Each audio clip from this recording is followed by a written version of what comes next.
सभी को नमस्कार। कैसे हैं आप सभी?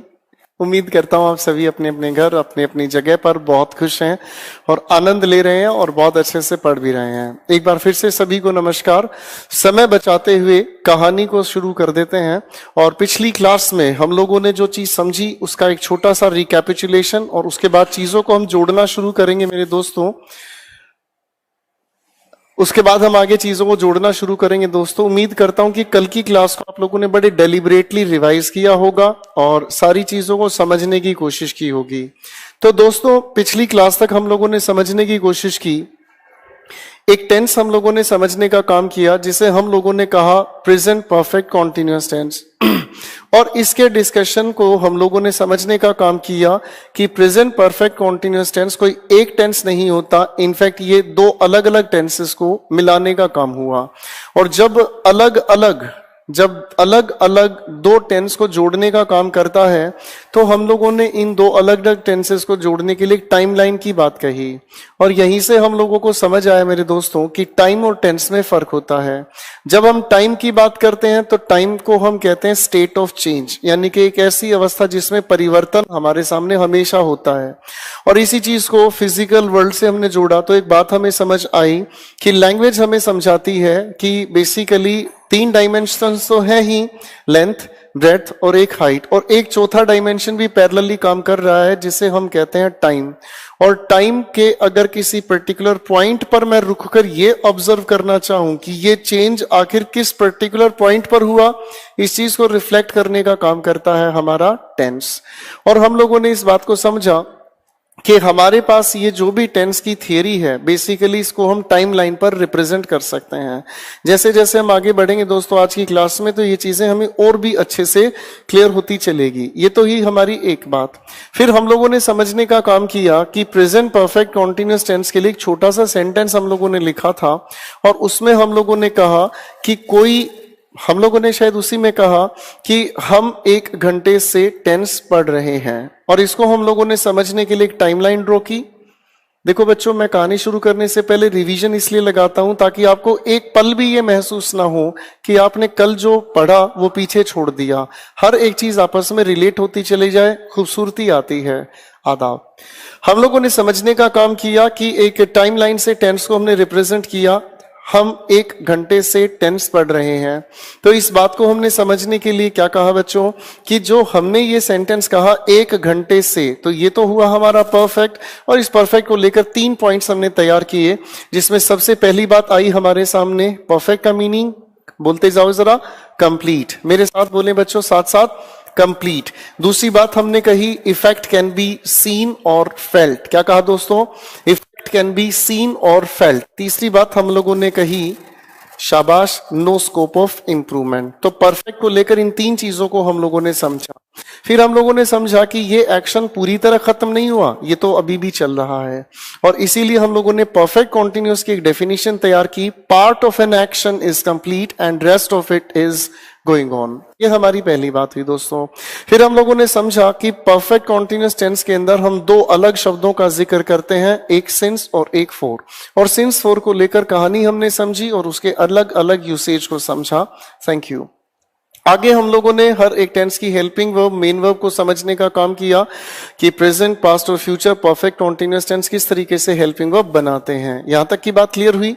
उसके बाद हम आए अपने असली मुद्दे पर and that was called comparative analysis. बोलो हाँ। और इस कंपैरेटिव एनालिसिस में हम लोगों ने जो जिक्र शुरू किया वो जिक्र था present indefinite versus present continuous. हम लोगों ने इसके फर्क को समझना शुरू किया था दोस्तों। मैं अब अपनी कहानी को धीरे धीरे जोड़ता हुआ आगे बढ़ा रहा हूं। हम लोगों ने समझने का काम किया present indefinite versus present continuous. अब प्रेजेंट इंडेफिनिट की अगर हम बात करते हैं तो मेरे प्यारे दोस्तों, प्रेजेंट इंडेफिनिट का हमने सबसे पहला यूज जो समझा था वो सबसे पहला यूज हम लोगों ने समझा जिसमें हम लोगों ने बात की जब हम मेंशन करना चाहते हैं कोई भी हैबिट या रूटीन एक्शन। मैंने क्या कहा? हैबिट या रूटीन एक्शन। इस हैबिट या रूटीन एक्शन के आधार पर 3 क्वेश्चंस हमने तैयार किए कि हैबिट या रूटीन एक्शन को बताने के लिए हम यूज करते हैं प्रेजेंट इंडेफिनिट। दूसरी बात, इनके बताने के लिए कुछ कीवर्ड्स जिनकी अरेंजमेंट काफी इंपॉर्टेंट है, इनकी अरेंजमेंट को हमने हिस्सों में बांटा। फ्रीक्वेंसी बताने वाले शब्द वर्ब से पहले और फ्रीक्वेंसी के साथ जुड़ा टाइम बताने वाले शब्द हम हमेशा सेंटेंस के आखिर में रखते हैं। फिर तीसरा क्वेश्चन हमने तैयार किया, कुछ नेगेटिव वर्ड्स होते हैं। क्या कहा, बोलना जरा, नेगेटिव वर्ड्स मेरे साथ मिलके बोलें। सबसे पहले never, seldom, hardly, rarely, बेयरली, scarcely. हमने इन शब्दों की बात की तो ये सारे शब्द हमारे हुए नेगेटिव वर्ड्स। नेगेटिव वर्ड्स ऐसे शब्द हुए जिनके अंदर पहले से ही नेगेटिव मीनिंग है, इसलिए हम इनके साथ नॉट का यूज नहीं करते। यहां तक की बात क्लियर है मेरे दोस्तों। आगे हम लोगों ने समझने का काम किया दूसरी बात को, जिसे हमने कहा to mention a universal truth. और यूनिवर्सल ट्रुथ को अगर हम समझने का काम करें तो मेरे दोस्तों, यूनिवर्सल ट्रुथ कोई अलग से चीज नहीं है। यूनिवर्सल ट्रुथ को पहचानने के लिए हमने इसे भी 3 हिस्सों में बांटा। सबसे पहले बात आई हमारे सामने, शाबाश, साइंटिफिक फैक्ट। क्या कहा मेरे दोस्तों ने, साइंटिफिक फैक्ट। अब साइंटिफिक की अगर हम बात करें तो कोई भी ऐसी बात जिसे साइंस ने प्रूव किया है, प्रेजेंट इंडेफिनिट में बताते हैं। इसकी भी वजह है, आज हम उस पर पहुंचेंगे, देखते रहिए आज तक। फिर हमने दूसरी बात को समझा जिसे हम कहते हैं मैथमेटिकल फैक्ट। तीसरी बात हमने कही फिलोसॉफिकल या साइकोलॉजिकल स्टेटमेंट, और इनको हम बताते हैं प्रेजेंट इंडेफिनिट टेंस में। यहां तक की बात क्लियर हुई। आओ मेरे दोस्तों, कहानी को लेके चलते हैं एक अगली कैटेगरी से।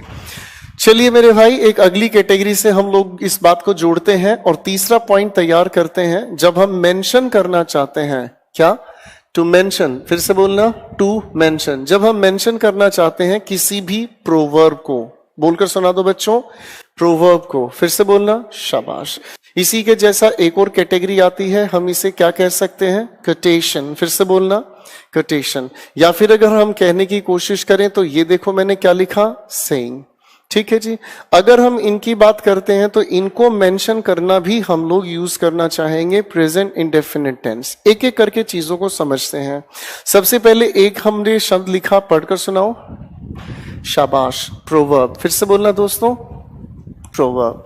जब हम इस प्रोवर्ब की बात करते हैं तो प्रोवर्ब का एक्चुअल मीनिंग क्या होता है, इसे हम कहते हैं दोस्तों मोरल ऑफ अ स्टोरी। बोलकर सुनाना जरा, मोरल ऑफ अ स्टोरी। कोई भी ऐसा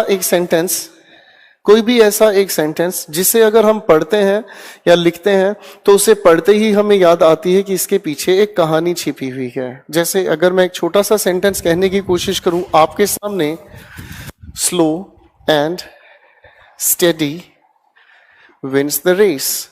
शायद आप इसे देखोगे अगर सेंटेंस को पढ़कर, तो सेंटेंस को पढ़ते ही आपको याद आएगी, ये तो बात हम लोगों ने शायद एक कहानी में पढ़ी थी। याद है, खरगोश और मगरमच्छ दौड़ लगाते हैं। गलत जा रहे हो, खरगोश और क्या था, कछुआ।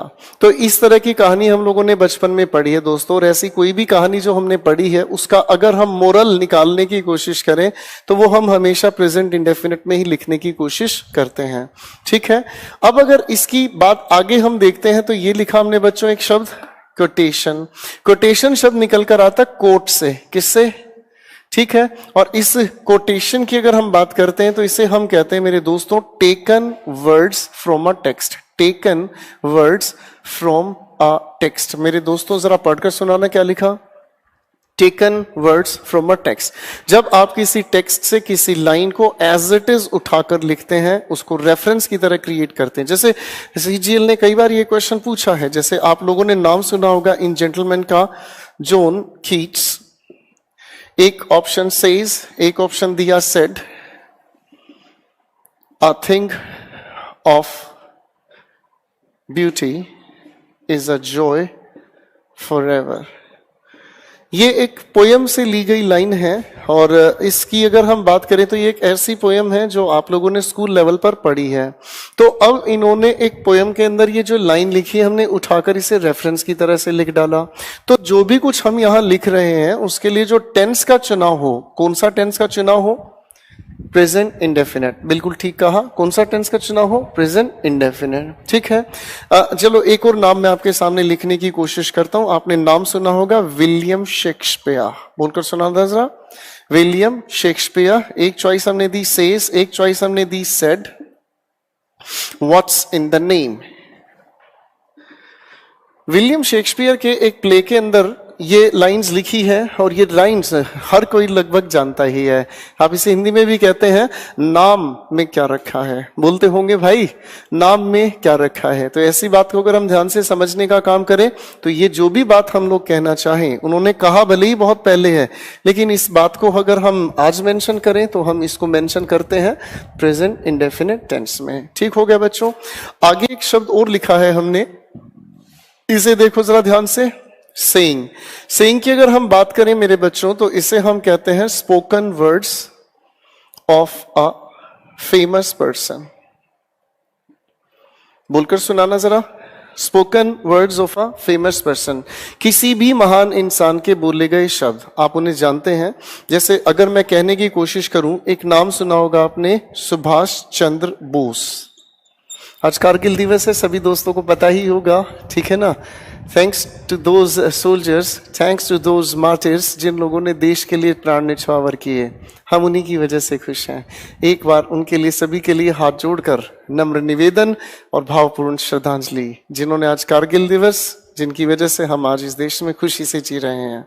चलिए दोस्तों, मैंने इनका नाम लिखा सुभाष चंद्र बोस और एक तरफ हमने इनके लिए लिखा सेज, एक तरफ हमने लिखा सेड, और एक छोटी सी बात हम लोगों ने सुनने की कोशिश की जिन्हें हम कहते हैं दिल्ली चलो।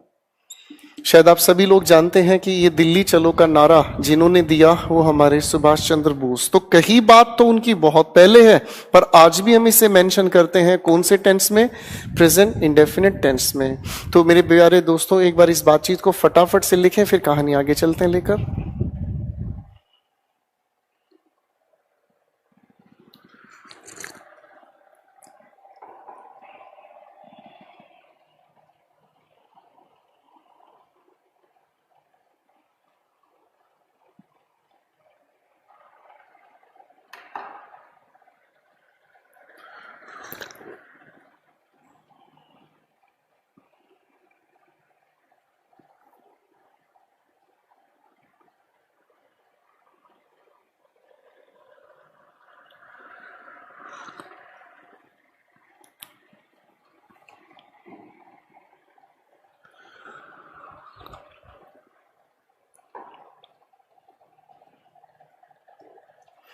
आई होप आप लोगों ने यहां तक लिख लिया है मेरे भाई।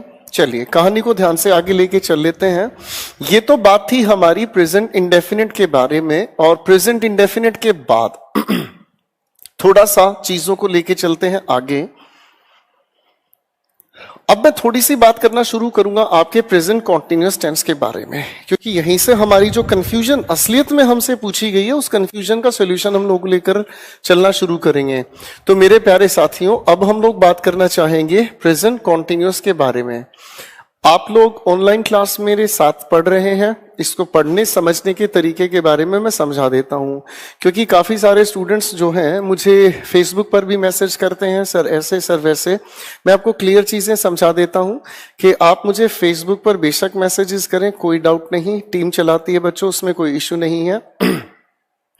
लेकिन आपका अगर कोई डाउट है तो डेफिनेटली भेजें, हम हमेशा आपके लिए अवेलेबल हैं। सवाल घूमकर उठता है इस बात पर कि आप लोगों को हकीकत में पढ़ने के तरीके पर फोकस करना है। आप जब इस क्लास में मेरे साथ जुड़े हैं, देखो बच्चों मैं एक चीज जानता हूं कि मेरा समय जितना जरूरी है, मेरा समय जितना कीमती है, मुझसे ज्यादा कीमती समय आप लोगों का है। अगर मैं इस 1 घंटे 30 मिनट की क्लास में अगर मैं मिनिमम 1 घंटा 20 मिनट आप लोगों को अगर कंटेंट स्ट्रोंग नहीं दे पाया तो फिर किसी गोपाल वर्मा की कोई जरूरत ही नहीं थी। और ध्यान रखना बच्चों, आपका सिलेक्शन बहुत इंपॉर्टेंट है मेरे लिए, और आपसे ज्यादा, मुझसे ज्यादा आपके परिवार के लिए। तो इस चीज को मैं दरकिनार नहीं कर पाऊंगा, बड़े सटीक तरीके से हमें समझना है। क्लास जब भी चल रही हो अपने हेडफोन्स लगाओ, ठीक है, और बड़े ध्यान से सुनते चले जाओ। मैं कल भी एक चीज नोटिस कर रहा था, आप लोग साथ साथ जो ये कमेंट्स करते हैं ना बच्चों, बिल्कुल मीनिंगलेस है। मैं अगर आपके कमेंट्स पढ़ने शुरू कर दूं तो मेरे बच्चों हजारों की संख्या में बच्चे इस लाइव क्लास का फायदा उठा रहे हैं। और मैं देख पा रहा हूं कि कई सारे बच्चे लगातार, अरे बच्चों कुछ भी नहीं है इन चीजों में रखा, आप बड़े ध्यान से सुने। ठीक है मेरे भाई, आप बड़े ध्यान से सुने और सुनने के बाद समझें। जितना ध्यान से सुनोगे समझोगे हर चीज क्लियर होगी। ठीक है बच्चों, आप साथ साथ अगर ऐसा डिस्टरबेंस क्रिएट करोगे मुझे नहीं दिक्कत होगी, बाकी सब बच्चे बैठे हुए हैं। ठीक है मेरे भाई, एक आप वैसे ही कोई कमेंट लिख दें, 4 बच्चे और लिखते हैं, क्या फर्क पड़ता है सर, समझना है। सॉरी आपका टाइम लगा रहा था, कहानी को समझते हैं बच्चों। अब हम बात कर रहे हैं किस चीज के बारे में, प्रेजेंट कॉन्टिन्यूअस टेंस के बारे में। इसको लेकर छोटे छोटे नियमों से परिचित हो लेते हैं। जब हम प्रेजेंट कॉन्टिन्यूअस की बात करते हैं तो इसे हम कहते हैं to mention a live action. प्यार से बोलकर सुना दो मैंने ये क्या लिखा है, शाबाश, लाइव एक्शन। लाइव एक्शन हम किसे कहते हैं, खूब, बहुत खूब।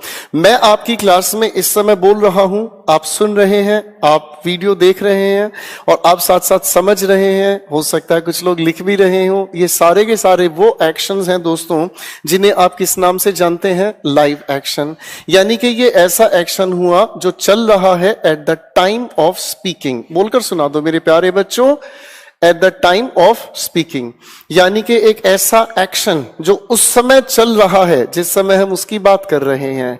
मैं इंग्लिश पढ़ा रहा हूं, आप सुन रहे हैं, देख रहे हैं, लिख रहे हैं, किसी की याद आती है, तेरी याद आती है और हमको रुलाती है। तो जो भी आपको हो रहा है ये continuous action means at the time of speaking हुई। और ऐसी चीजों को बताने के लिए हम लोगों को जरूरत पड़ती है मेरे प्यारे दोस्तों कीवर्ड्स की। क्या लिखा मैंने, कीवर्ड्स की।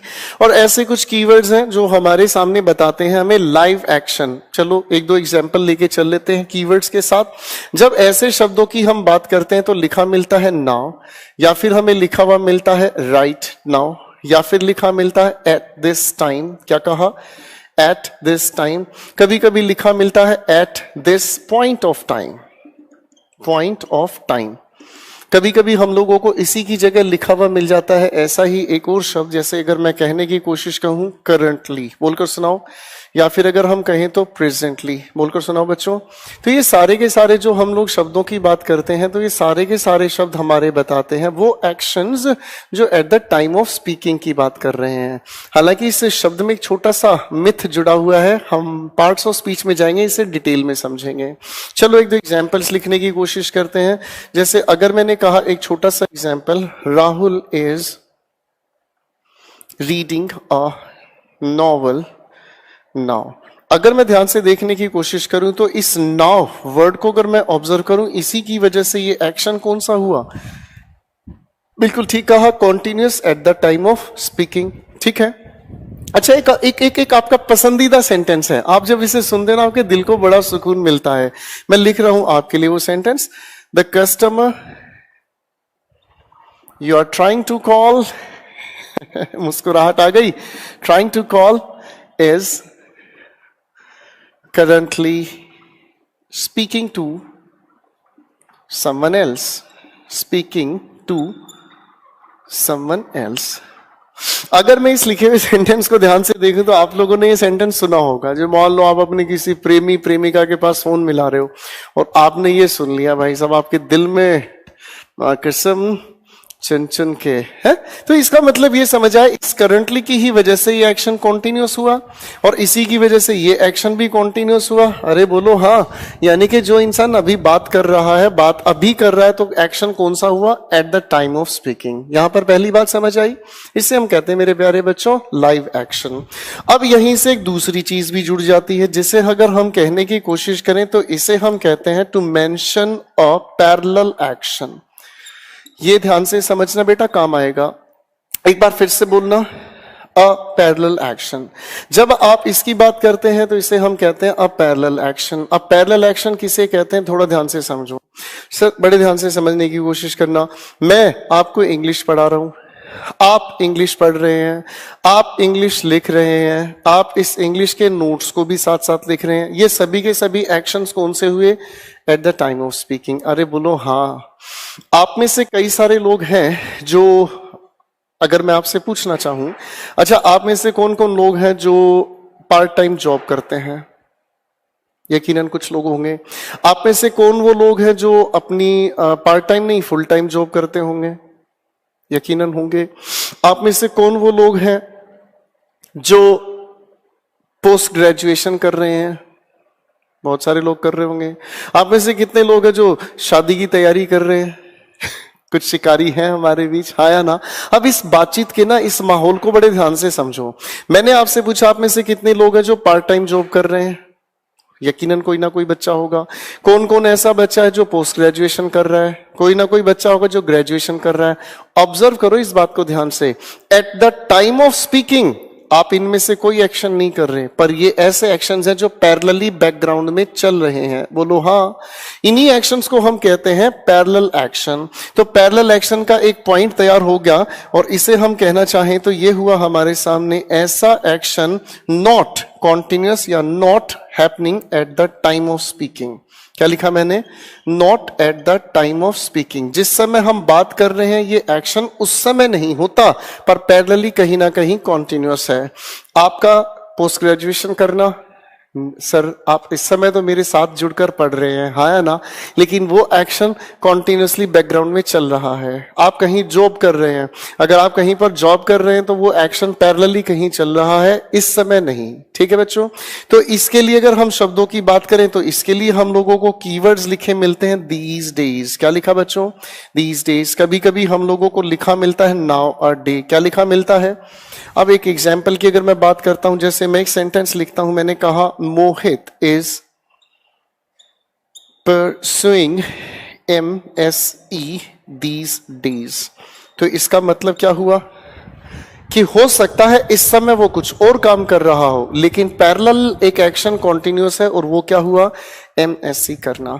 दोस्तों दो बातें हमने समझी प्रेजेंट कॉन्टिन्यूअस में। एक हमने कहा, बोल नहीं रहे हो यार, शाबाश, ये कौन सा एक्शन हुआ? Very good. दूसरा एक्शन हम लोगों ने कहा, शाबाश, ये कौन सा एक्शन हुआ? बेहतरीन। पहले इसे ध्यान से लिखे, चलते हैं आगे।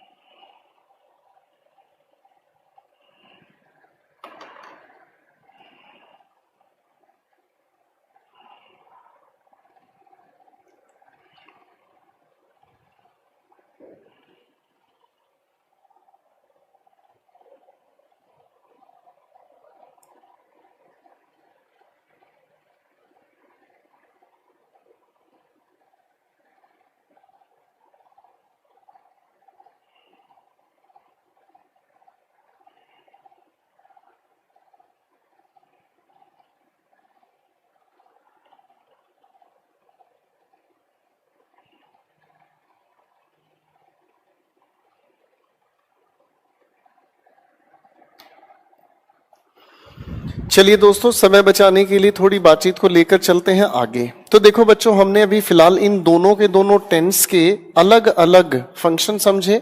अब आता है इनके बीच के कंपैरिजन का दायरा। ठीक है बच्चों?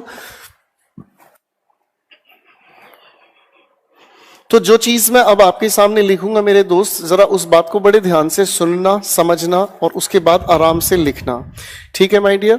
तो हम जो अब बात करने की कोशिश करेंगे, वो बातचीत हमारी जो हो रही है वो कुछ एक सेंटेंसेस के आधार पर होगी। मैं आपके सामने कुछ सेंटेंसेस लिखूंगा, साथ साथ आप लोग समझें, लिखें, करेक्ट करें, ये आप पर डिपेंड करता है। मैं कुछ एक सेंटेंसेस लिख लेता हूं। मैंने एक सेंटेंस लिखा आपके लिए, शाबाश।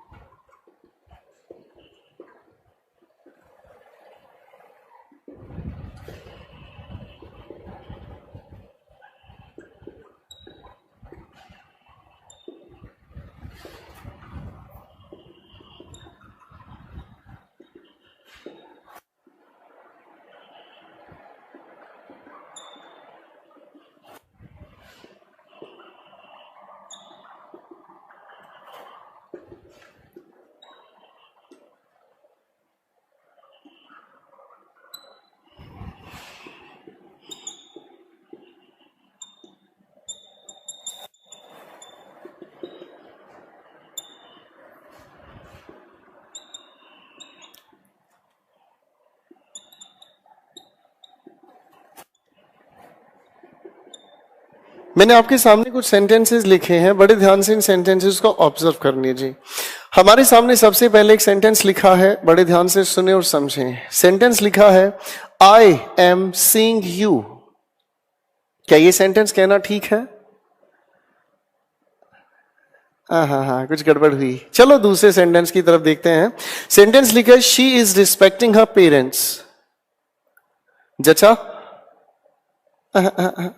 कुछ गड़बड़ है, मतलब ऐसा ऐसा लग रहा है, ऐसा ऐसा छी लग रहा है।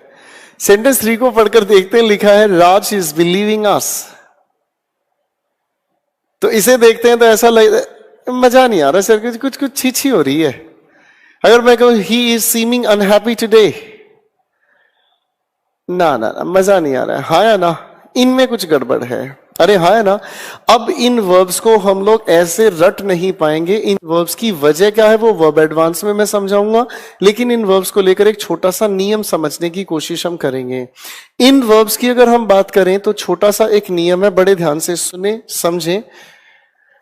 और इसको लेकर मैं एक छोटा सा नियम लिख रहा हूं। नियम तो कुछ भी नहीं होता लैंग्वेज में, नियम की वजह होती है। इस वजह को इन्वेस्टिगेट करने के लेवल पर पहुंच के समझें तो मजा आता है। मैं एक छोटी सी बात लिख रहा हूं। The following categories of verbs are generally used in indefinite tense in place of continuous tense। जो मैंने लिखा है एक बार इसे बड़े ध्यान से पढ़कर सुना दीजिए। शाबाश। ऐसे नहीं भैया, रुको रुको रुको, ऐसे नहीं, ऊंची आवाज में पढ़ना है ताकि सबको पता चले कि बच्चा पढ़ रहा है।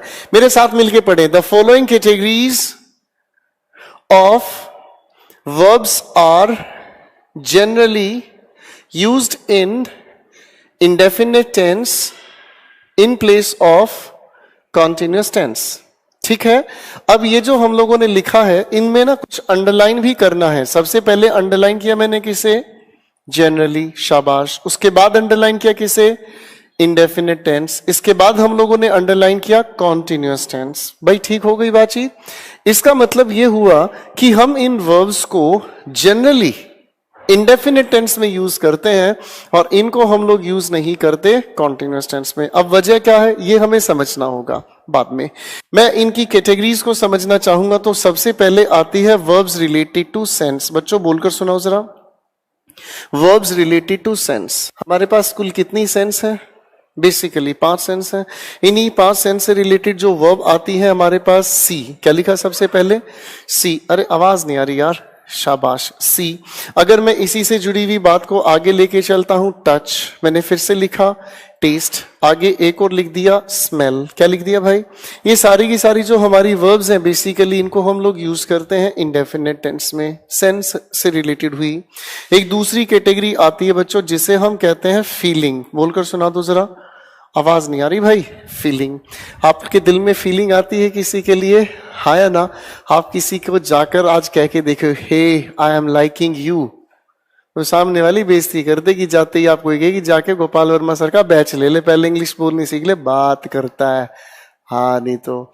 फीलिंग को बताने वाली कई सारी वर्ब्स आती हैं जिसे हम लोगों ने सबसे पहले क्या लिखा? आहा हा। ये सब के सब दिल जले हो। लव। लव। लव नहीं, लव। इसी के बाद एक दूसरी बात आई, कौन सी? शाबाश। फिर से बोलना लाइक। इसी से जुड़ी एक और वर्ब मैंने आपके लिए लिखी अडोर। बोलकर सुना दो जरा। शाबाश। अडोर। अगर फीलिंग की ही बात मैं कहूं तो कौन सी बात आ गई? रिस्पेक्ट। एक और वर्ब लिख दी मैंने, कौन सी? ट्रस्ट। ये सभी की सभी वर्ब्स आपकी फीलिंग से रिलेटेड हो गई। फिर एक तीसरी कैटेगरी से हम लोग लेके चलते हैं जिसे हम कहते हैं मेरे दोस्तों मेंटल प्रोसेस। बोलकर सुनाना जरा। शाबाश। मेंटल प्रोसेस यानी कि ऐसी वर्ब्स जिसमें हम लोग अपना दिमाग यूज करना चाहते हैं। अब इसकी कैटेगराइजेशन अगर हम करें तो मेंटल प्रोसेस दिमाग लगाने से संबंधित, जैसे आपने कहा नो। क्या कहा? शाबाश। एक और वर्ब मैंने लिखी, बोलो जरा। थिंक। भाई समझ नहीं आया, फिर से बोलो। थिंक। आपने आगे कहने की कोशिश की अंडरस्टैंड। क्या कहा बच्चों? अरे फिर से बोलना जरा। शाबाश। ठीक है ना। तो ये वर्ब्स हैं सारी की सारी, ये है आपके दिमाग का प्रयोग करने से रिलेटेड। एक अगली कैटेगरी से मैं मिलाता हूं जिसे हम कहते हैं मेरे प्यारे दोस्तों पोजेशन। बोलकर सुनाओ जरा। पोजेशन। ओ की साउंड आ, याद रखना। पोजेशन। फिर से बोलना जरा। पोजेशन। पोजेशन से रिलेटेड वर्ब्स की अगर मैं बात करता हूं तो इसमें हमने लिखा हैव, आगे मैंने एक और लिखी वर्ब want, फिर लिखा मैंने belong, फिर मैंने लिखा एक और वर्ब, पढ़कर सुनाओ जरा, on, ओ की साउंड, आउन, बिल्कुल ठीक। चलो एक अगली कैटेगरी से हम लोग मिलते हैं जिसे हम लोग कहते हैं अपीयरेंस। बोलकर सुनाना बच्चों, अपीयरेंस। अपीयरेंस का मतलब क्या हुआ? कोई देखने में कैसा लगता है? अरे कैसा लगता है? खूबसूरत लगता है। कैसा लगता है? खूबसूरत लगता है। कुछ लोग खूबसूरत कह देते हैं, डजंट मैटर, मजाक की बात थी। अपीयरेंस, जैसे इसके लिए हम लोग सबसे पहले क्या यूज करते हैं दोस्तों? लुक। क्या कहा? लुक। इसी के जैसा हम लोग एक और यूज करते हैं बातचीत, कौन सी? अपीयर। इसी की जगह एक और बात हम यूज करते हैं, बोल नहीं रहे हो, सीम। एक और बात हम लोग लिख लेते हैं, जैसे मैंने लिखा रिजेंबल। क्या लिखा मेरे दोस्तों? रिजेंबल। फिर से बोलना जरा। ये सारी की सारी वर्ब हो गई हमारी अपीयरेंस से रिलेटेड। फिर एक कैटेगरी और हम लोग बचा के चलते हैं, पर उससे ठीक पहले इन सभी को बोलकर ऊंची आवाज में बोलना है। अच्छा चलो सारी बातें छोड़ छाड़ के अपने सलीम की गली नहीं, इस लाइन को पढ़ना है, मेरे साथ ऊंची आवाज में बोलना। देखो बच्चों, एक चीज मैं समझता हूं, जब तक शोर नहीं होगा, जब तक शोर नहीं होगा तब तक एहसास नहीं होगा। जब आप शोर, इस शोर को समझोगे कि ये शोर आपके सीखने का है, आपके आसपास आपके घर परिवार को लगना चाहिए कि बच्चा सीख रहा है, तब तक उनको आपकी काबिलियत पर भी शक होगा। क्या पता आप वीडियो में क्या देख रहे हैं, लेकिन जब आप शोर मचाकर मेरे साथ पार्टिसिपेट करते हैं तो उनको यह महसूस होगा कि जिस गोपाल वर्मा की हम बात जानते हैं, उस इंसान ने हमारे बच्चे को यहां ऐसे पढ़ाया है, ऐसे सिखा रहा है कि वो उनके सामने बैठा है। दोस्तों, तारीफ आपकी मेहनत की है, तारीफ टीचर की नहीं है। चलिए अब ऊंची आवाज में बोलना है। The following categories of verbs are generally used in indefinite tense in place of continuous tense। और इसकी कैटेगरीज मेरे साथ ऊंची आवाज में बोलना। सबसे पहले सेंस, अरे फिर से बोलो यार, sense, feeling, mental process, possession, appearance. और अगर इन चारों पांचों कैटेगरी से कोई भी नहीं मिलती, तब हम उठाकर लाते हैं एक कैटेगरी जिसे हम कहते हैं मिसलेनियस। बोलकर सुना दो जरा भाई, आवाज नहीं आई। मिसलेनियस, फिर से बोलना। जो किसी भी कैटेगरी में नहीं है तो उसे हमने मिसलेनियस कह दिया। इस कैटेगरी में जैसे अगर मैंने एक छोटा सा शब्द लिखा आपके सामने, बोलो जरा मैटर। क्या कहा? मैटर। अगर मैं कहने की कोशिश करता हूं, जैसे एक छोटी सी वर्ब मैंने और लिखी, बोलकर सुनाओ जरा, इक्वल। इक्वल नहीं तो हम एक और वर्ब लिख सकते हैं, जैसे मैंने लिखा आपके सामने बैलेंस। क्या लिखा?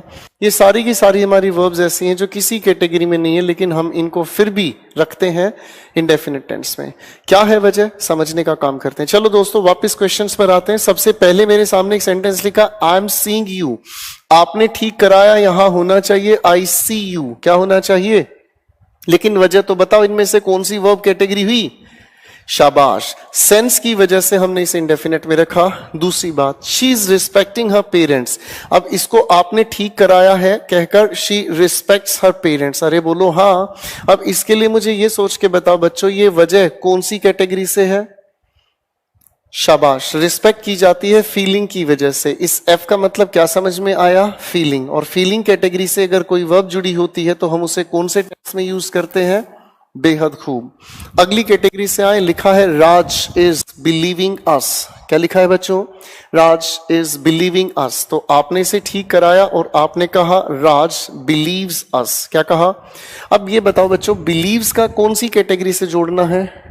आप किसी पर विश्वास करते हैं, विश्वास करने के लिए यूज किया जाता है मेंटल प्रोसेस। बिल्कुल ठीक कहा, ये हुई इसकी category. Next question we have, he is seeming unhappy today. अगर हम इसे कहने की कोशिश करें तो टेंस हमने ठीक किया, ही सीम्स अनहैप्पी टुडे। अगर इस सीम्स की हम बात करें तो सीम्स कोई चीज देखने में कैसी लगती है? अपीयरेंस हुआ, इसीलिए ये हो गया हमारे सामने कौन सी कैटेगरी दोस्तों? अपीयरेंस। अगली कैटेगरी पर आए और हमने लिखा देखा, Keshav is needing some common sense. Paper पूछे हुए क्वेश्चंस है बच्चों ये, तो हम यहां इसे ठीक करने की कोशिश करते हैं और बात हो गई Keshav needs some common sense. अब आपको अगर किसी चीज की जरूरत है तो ये जरूरत बताती है आपके पोजीशन को। किस चीज को किसको बताती है? पोजेशन को। तो यानी कि यहां पर इस कैटेगरी में हमें क्या चाहिए? पोजेशन। मैंने कहा it is not mattering to me, तो शायद आप जानते हैं ये मिसलिनियस में लिखा है हमने, तो आप इसके लिए पहले ठीक करेंगे, it does not matter to me. Basically ये हो गई आपकी मिसलेनियस कैटेगरी। अगली बात अगर हम समझें तो मैंने लिखा he is wanting a new house, new bag. तो अगर आप किसी चीज को यहां वांट से जोड़ रहे हैं तो आपने इसे ठीक किया, he wants a new bag. Basically ये कैटेगरी कौन सी हुई दोस्तों? पोजेशन। इस बात को एक बार ध्यान से देखें, समझें, लिखें, फिर चलते हैं आगे। Take your time.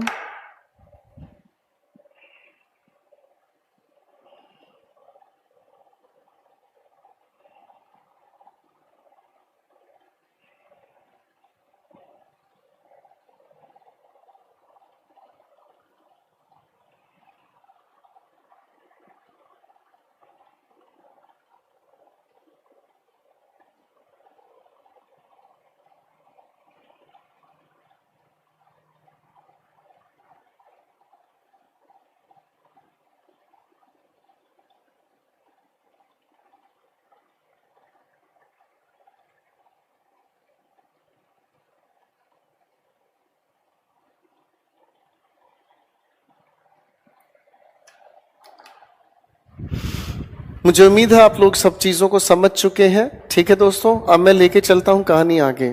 बच्चों ने मुझे फेसबुक पर मैसेज किया कि सर आप लिखने का समय नहीं देते। देखो बच्चों, लिखने के लिए अगर हम बैठते हैं तो लिखने में आपका बहुत टाइम कंज्यूम होगा और हमारे इस टाइम की वर्थ भी नहीं प्रूव होती। खेल इस बात का है, आपके सामने अगर स्क्रीन है, बड़े ध्यान से सुने और समझें। जब मैं आपको समय देता हूं लिखने का, तो उस समय में आप बड़े ध्यान से सिर्फ समझने की कोशिश करें, जो सामने आपके लिखा उसे सुनने की कोशिश करें। फिर इसके बाद आप लोगों के पास जो समय बचता है क्लास ओवर होने के बाद, आप इसी लेक्चर को दोबारा देखें और पूरी कहानी को बेशक लिखें, वो आपकी चॉइस है। ठीक है मेरे दोस्तों, तो ये हुआ हमारे पास इन वर्ब्स की कुछ कैटेगराइजेशन। अब यहां से भी कुछ सवाल उठते हैं। अब ये सवाल कैसे है, एक बार इसे भी अपन थोड़ा ध्यान से समझ लेते हैं। बच्चों इन 6 कैटेगरीज को थोड़ा ध्यान रखना। फाइन, इनकी मुझे बहुत दूर तक जरूरत पड़ेगी। फाइन।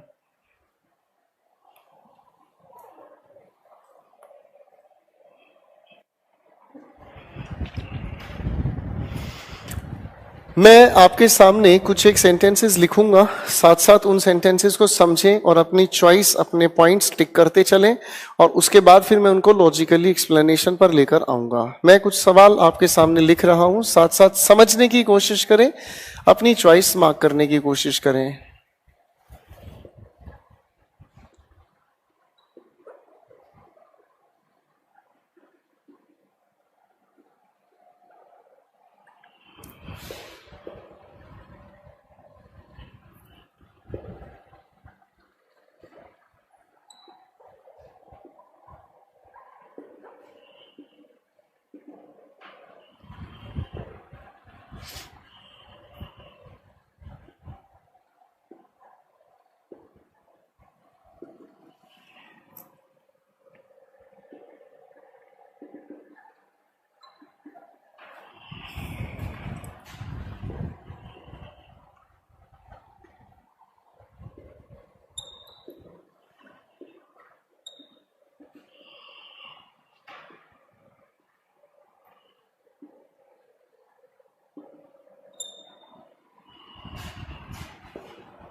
मैंने आपके सामने कुछ क्वेश्चंस लिखे हैं मेरे दोस्तों, जरा इन क्वेश्चंस को ध्यान से देखें और अपने आंसर जरा फटाफट से टिकटॉक करें। ज्यादा लिखने के लिए आराम से टाइम होता है आपके पास, लिखें। चीजों को समझना मेरे साथ जरूरी है। मैंने आपके सामने कुछ सेंटेंसेस लिखे हैं, मैं थोड़ा सा समय दे रहा हूं, ध्यान से देखें, अपनी चॉइस मार्क करें, फिर चीजों को समझना शुरू करते हैं। Take your time please.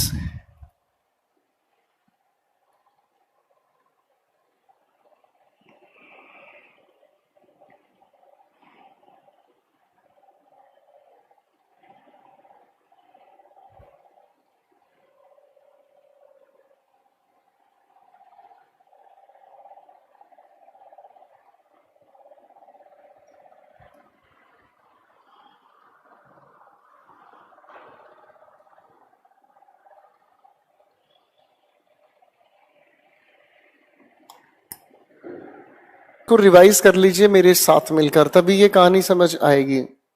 मैंने कहा द फॉलोइंग कैटेगरी पाएगा generally, the following categories of verbs are generally used in indefinite tense in place of continuous tense. यही बात की थी बच्चों, हाँ या ना? ठीक है। अब मेरे सामने कुछ सेंटेंसेस लिखे, अपनी चॉइस मेरे साथ देखो, आप लिखें कमेंट करें उससे फर्क नहीं पड़ता, आप अपने मन में बोलें, ध्यान से सुने और समझें। बोलना है, मैं आपसे पूछना चाहूंगा चॉइस कौन सी जच रही है। सेंटेंस 1 हमारे सामने आता है, कहता है they have are having a huge house. कौन सी चॉइस जच रही है? शायद यही आप कहना चाह रहे हैं, कोई बात नहीं। सेंटेंस 2 पर आए, the guests have are having dinner. कौन सी चॉइस जच रही है? That's correct. शायद आप इस चॉइस को जचा रहे हैं, कहीं ऐसा तो नहीं कि पहले सेंटेंस में इसे जचा दिया तो दूसरे सेंटेंस में इसे जचा दिया। शास्त्रों में इसे हम तुक्केबाजी कहते हैं। वजह को ध्यान से समझने की कोशिश करें। अगर हम बड़े ध्यान से समझे तो यहां पर आपने जो दूसरे आंसर में दूसरी चॉइस मार्क की, इसकी वजह क्या है? आओ कहानी को समझते हैं।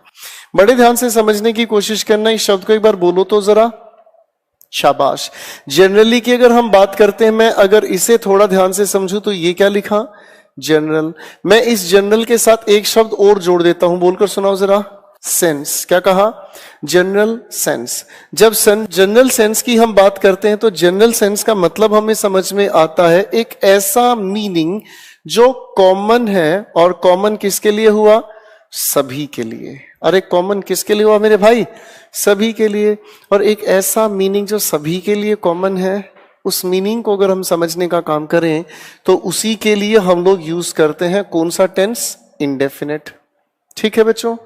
अच्छा, कल की ही बात है, शायद मैंने आप लोगों को एक बात कही थी कि भाषा को सीखने में ना एक चीज बहुत इंपॉर्टेंट है। जो भी इंसान आपके सामने कहता है, कही गई बात के ठीक ऑपोजिट एक मीनिंग निकलता है। अरे हाँ है ना? मैं अगर कहूं आज बारिश नहीं हुई, इसका मतलब कल बारिश हुई थी। अगर कोई इंसान ये कहता है मैं सच बोल रहा हूं, इसका मतलब बाकी जितने लोग बैठे हैं वो सब के सब झूठ बोल रहे हैं। कही गई बात के ठीक ऑपोजिट मीनिंग निकलता है।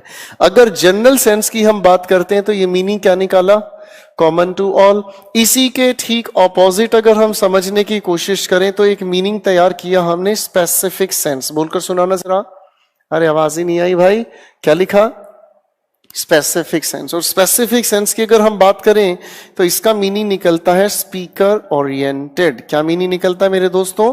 स्पीकर ओरिएंटेड, यानी कि बोलने वाला इंसान अपने अनुसार अर्थ बदल सकता है। और इसी बात को बताने की कोशिश अगर हम करें तो इसी के लिए हम यूज करते हैं कौन सा टेंस? Continuous tense. बातें यहां तक दो समझ में आ गई भाई, हाँ या ना? अब इस बात को थोड़े ध्यान से हम समझने की कोशिश करते हैं। हम लोगों ने इस लिखे हुए सेंटेंस के अंदर पहले देखा they have are having a huge house. आप घर को लेकर क्या बताना चाहेंगे? यकीनन घर को लेकर आप उस पर पोजेशन बताना चाहेंगे। क्या बताना चाहेंगे?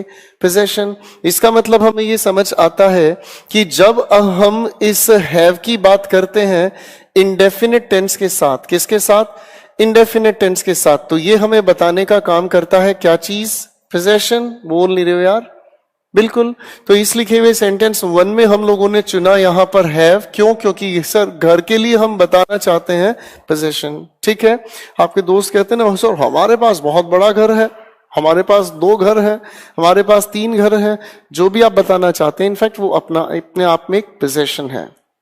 सेंटेंस 2 पर आए, the guests are having dinner.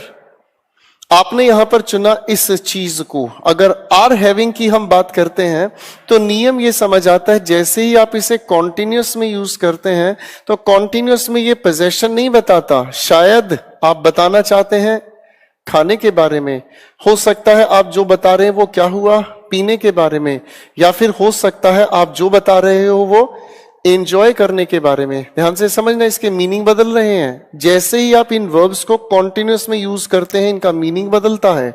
अरे भाई बात समझ आ रही है? अब ध्यान से समझो, कोई भी इंसान अपने डिनर पर पोजेशन नहीं बता सकता। डिनर का पोजेशन से लेना देना नहीं, डिनर को शायद आप खाने की बात करते हैं, इसीलिए आपने क्या कहा, आर हैविंग, यानी कि यहां पर आपने इसका मीनिंग तैयार किया, ईटिंग। ठीक हो गई बातचीत। सेंटेंस 3 पर आए, we are having a vintage car. Vintage car हम कहते हैं उन गाड़ियों के मॉडल्स को जो बहुत पुराने जमाने में किसी ने मैन्युफैक्चर की थी और उस पुराने मॉडल को लोग आज भी अपनी शान शौकत के लिए रखते हैं। ठीक है जी। जैसे अगर आप लोग राजस्थान की तरफ जाओगे तो कई सारे ऐसे पैलेसेस हैं, ऐसे महल है जहां पुराने टाइम के राजा ने अपने पास कुछ गाड़ियां खरीदी थी, वो आज भी उनकी जगह वो एज इट इज उनकी शान बरकरार किए हैं, उन्हें हम कहते हैं विंटेज कार। ठीक है भाई। अब अगर मैं कहना चाहता हूं we are having a vintage car, तो सर आपके पास जो गाड़ी है तो आप पोजेशन ही तो बताओगे। तो इस तरीके से तो बात आ गई अपने पास क्या चीज, पोजेशन बताने की। लेकिन अगर मान लो इसी लिखे सेंटेंस में अगर मैं कहूं कि यहां इस लिखी बातचीत में एक छोटा सा शब्द मैं जोड़ देता हूं और यहां लिख दिया मैंने a ride in a vintage car, तो मैंने क्या कहने की कोशिश की, अगर आप राइड लेने की बात कर रहे हो तो राइड लेने की वजह से शायद अब आप बताने की कोशिश करोगे क्या चीज, बोल नहीं रहे हो यार, क्या चीज, एंजॉय। बात कुछ समझ में आई? तो किसी भी वर्ब का अगर हम कॉन्टिन्यूस मीनिंग बनाना चाहें तो ये अपने मीनिंग को बदल देते हैं। अगले क्वेश्चन पर आते हैं दोस्तों। My friends are having fun in Goa. Sir आप फन पर पोजेशन नहीं बता सकते, इसीलिए आपने क्या चुना, आर हैविंग। डेफिनेटली आप क्या चीज बताना चाहते हैं, एंजॉय। नेक्स्ट पर आ जाइए, लिखा है I am having a cup of T. Sir आप चाय को पीने की बात कर रहे हैं, इसलिए आपने चुना क्या चीज, हैविंग। पहली बात समझ में आई बच्चों? अब आ जाओ इन लिखे हुए सेंटेंसेस पर काम करते हैं। मेरे सामने लिखा I am feeling cold in January. बड़ा प्यारा सवाल हुआ। जनवरी के महीने में क्या सर्दी सिर्फ मुझे लगती है? आप कहोगे नहीं नहीं सर, ये तो शायद एक ऐसा मीनिंग तैयार हो रहा है जो क्या कह रहा है, कॉमन टू ऑल। अरे हाँ है ना यार, ये तो सर्दी लगने का काम सभी को ही है, हाँ है ना। इसीलिए शायद हम लोग इस बात के लिए चॉइस कौन से ऑप्शन पर लेकर आए, आई फील कोल्ड इन जनवरी, हाँ है ना। सेंटेंस 2 पर आए, आई am feeling cold, I must consult a doctor. अब इस गर्मी के मौसम में अगर कोई आपका दोस्त, साथी, परिवार का इंसान आपको अगर ये कहता कि मुझे सर्दी लग रही है ऐसे गर्मी के मौसम में, तो डेफिनेटली गड़बड़ है। और गड़बड़ किसकी, उस इंसान को ही अगर सर्दी लग रही है तो यानी कि उस इंसान का हेल्थ डिसऑर्डर हुआ। बोलो हाँ। इसका मतलब ये समझ में आता है कि अगर मैं इस फील को, देखो जरा ध्यान से क्या लिखा, अगर मैं इस फील को इंडेफिनिट टेंस में यूज करता हूं तो ये कन्वे करता है कौन सी सेंस, जनरल सेंस। फिर से बोलना मेरे भाई, जनरल सेंस। लेकिन अगर मैं इसी फील को यूज करने की कोशिश करता हूं कौन से टेंस में, कॉन्टिन्यूस। फिर से बोलो जरा, कॉन्टिन्यूस टेंस। कॉन्टिन्यूस होने की वजह से आप यहां पर बताने की कोशिश कर रहे हैं कोई ऐसी चीज जो किससे रिलेटेड है, हेल्थ से रिलेटेड है। ठीक है जी। अब देखो इससे सवाल कितने प्यारे हुए, आई am feeling cold, I must consult a doctor. तो साफ सीधी बात समझ आ रही है कि आप फील कर रहे हैं कोल्ड, सिर्फ आप, तभी आप डॉक्टर के पास, यानी कि आप जो चीज बताना चाहते हैं वो इशारा कर रही है हेल्थ की तरफ। ठीक है। नेक्स्ट सेंटेंस पर आए, how do you feel, how are you feeling. आप अगर इसके इस टेंस को चुनते हैं, हाउ डू यू फील, तो ये प्रेजेंट इंडेफिनिट होने की वजह से कौन सा मीनिंग तैयार कर गया, कॉमन टू ऑल, यानी कि सभी के सभी लोग जैसा फील कर रहे हैं वैसा ही फील आप कर रहे हो, तो फिर पूछने की क्या जरूरत है। अगर मैं आपसे पूछता हूं हाउ डू यू फील, तो बेटा इसका टेंस कौन सा हुआ? आपने कहा प्रेजेंट इंडेफिनिट। कौन सा टेंस हुआ? और ये मीनिंग जब तैयार कर रहा है जनरल सेंस, यानी कि कौन सा? Common to all. तो भैया जैसा मैं फील कर रहा हूं वैसा ही आप फील कर रहे हैं, पूछ क्यों रहे हो? शायद मैं जो पूछना चाहता हूं, तो यहां पूछना क्या चाहता हूं सामने वाले इंसान से? हेल्थ। इसीलिए आपने इसके लिए क्या चुना? How are you feeling. यहां तक बात समझ में आ रही है भाई? अरे हाँ या ना? अगली बात से मिलते हैं। लिखा है हमारे सामने, the mother feels is feeling the pulse of his son. Observe करने की कोशिश करें कि कोई माँ अपने बेटे की अगर पल्स को फील कर रही है, देखो डॉक्टर भी तो पल्स को फील करता है, शायद उसका पर्पस वहीं घूम कर आता है हेल्थ। इसीलिए यहां पर क्या चुना हमने? पहले यहां तक की बात को ध्यान से लिखे, फिर आगे चलते हैं। Take your time please.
I hope आप लोगों ने इस चीज को समझ लिया है। चलिए दोस्तों, कहानी इसी जैसी वर्ब्स की ओर आगे लेकर चल लेते हैं। ठीक है। और ये जो बात अब हम करने की कोशिश करेंगे, इसी तरह की कई सारी वर्ब्स हैं जो आपके एग्जामिनेशंस को लेकर कई बार पूछी जाती हैं। फाइन। चलिए अब मैं इन्हीं जैसी वर्ब्स का और भी जिक्र कर लेता हूं। फाइन। कुछ सेंटेंसेस लिख रहा हूं, अपनी चॉइस ऑप्शनल सोचते हुए चलें, फिर कहानी को समझ लेते हैं।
चलिए दोस्तों, मैंने आपके सामने एक चॉइस क्रिएट की और इसको थोड़ा समझने की कोशिश करते हैं। देखो बच्चों, स्मेल अपने आप में एक वर्ब है और ठीक है, इस स्मेल को हम लोग दो तरीके से यूज करते हैं। दोनों को ध्यान से समझने का काम करें।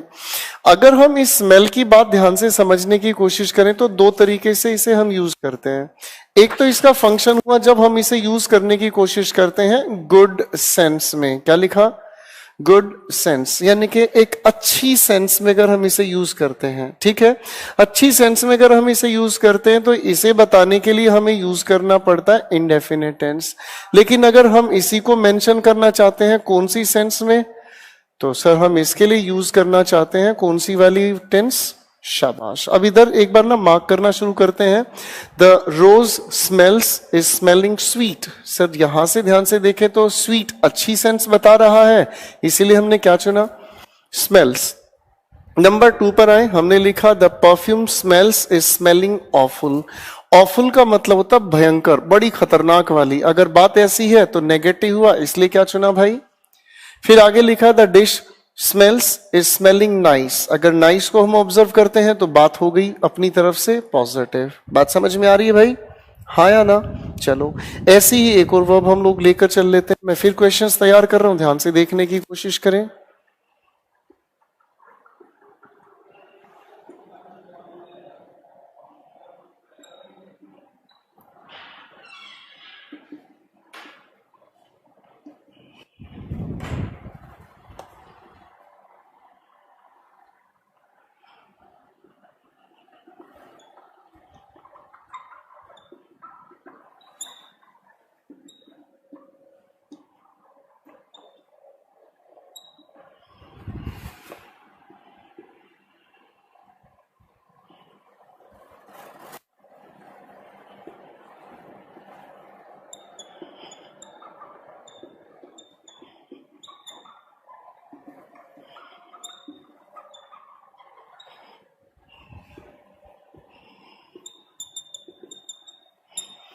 अब मेरे सामने मैंने ये दो तीन सेंटेंसेस लिखे हैं, जरा इनको ध्यान से ऑब्जर्व करने का काम करते हैं। लिखे हुए इन सेंटेंसेस में अपनी चॉइस मार्क करने की कोशिश करें। We here are hearing the noise of the fans. अब अगर हम समझें, जिस तरह हमने इस वर्ब के दो मीनिंग तैयार किए, ठीक इसी तरीके से हम इस वर्ब के भी दो मीनिंग तैयार करते हैं। और इस एक हियर का मतलब है, देखो आपके पास एक सेंस है सुनने की। आप जब किसी चीज को सुनते हैं तो आपकी दो तरीके के पॉइंट ऑफ व्यू बनते हैं। एक सुनना आपका एक जनरल सेंस है। जनरल सेंस, कान है आपके पास तो कुछ ना कुछ तो सुनेंगे ही।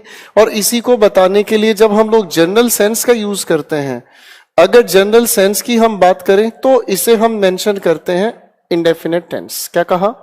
Indefinite tense.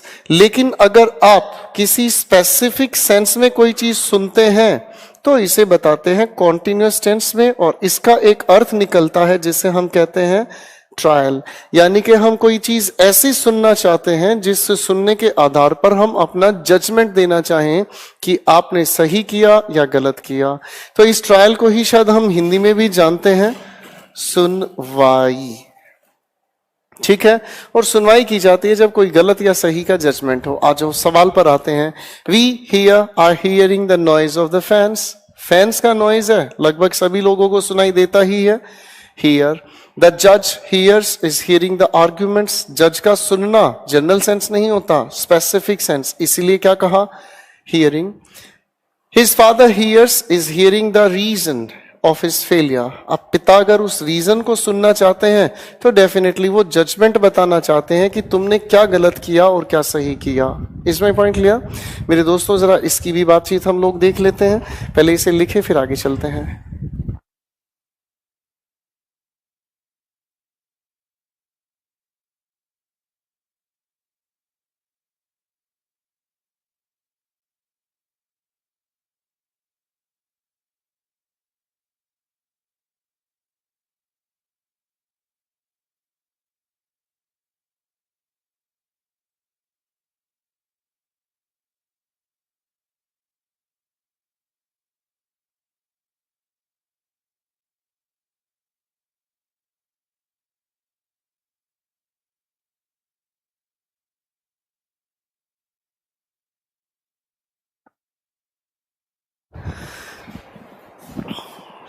तो दोस्तों आप लोगों ने अभी ये दो बातें समझी। ऐसे ही वर्ब की अगर हम बात करें तो एक वर्ब की कैटेगरी और आती है। ऐसी वर्ब्स बहुत सारी हो सकती हैं, ध्यान रखना। और जिसको बेसिक इंफॉर्मेशन तैयार हो गई वो वर्ब्स के अपने आप से ही कॉन्सेप्चुअल अप्रोच को तैयार करता चला जाता है। फाइन, चलिए जैसे मैं दो सवाल और लिख लेता हूं, चलो इस बहाने आपकी तैयारी बेखूद खूब हो जाए।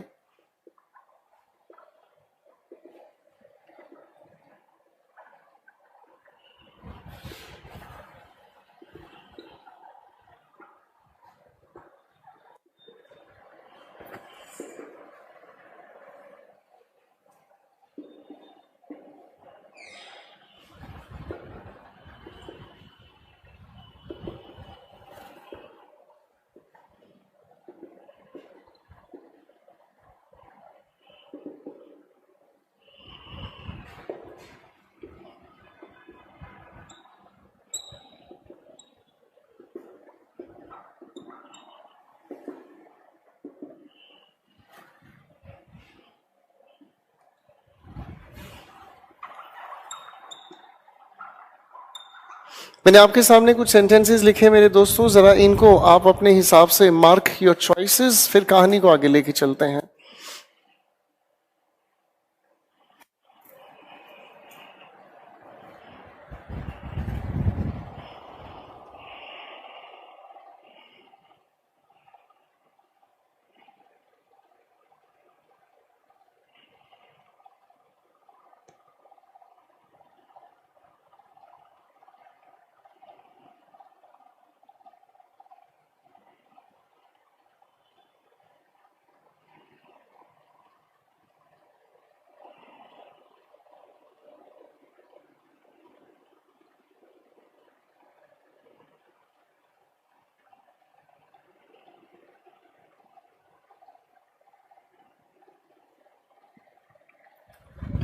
चॉइस मार्क की होगी आप लोगों ने, आइए के करके समझने का काम करते हैं। सबसे पहले आई think I am thinking of you. देखो आप लोगों में से कई सारे दोस्त आप लोग लेट नाइट कॉन्वर्सेशन करते हुए किसी ना किसी अजीज के साथ या किसी से भी बात करते हैं।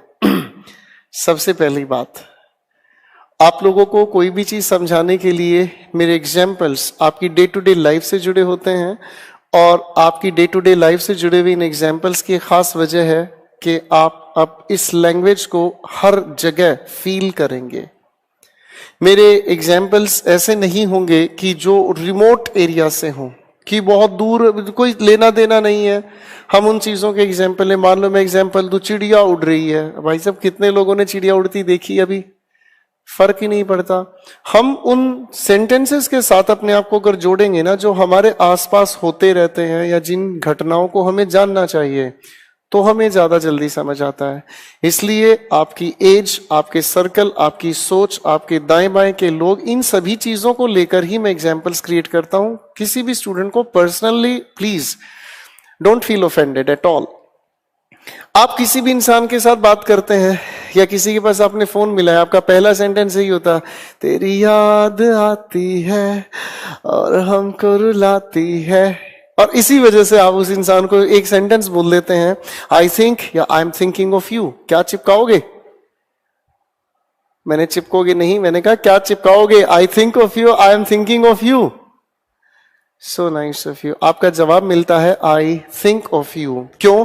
क्योंकि जब हम इस थिंक को यूज करते हैं, अब समझो बच्चों, ध्यान से समझो, हम अगर इस थिंक को यूज करना चाहते हैं या बताना चाहते हैं जनरल सेंस में, तो ये इंडेफिनिट टेंस की बात करता है। जनरल सेंस का मतलब, भैया आपके पास दिमाग है, कुछ ना कुछ तो सोचोगे ही।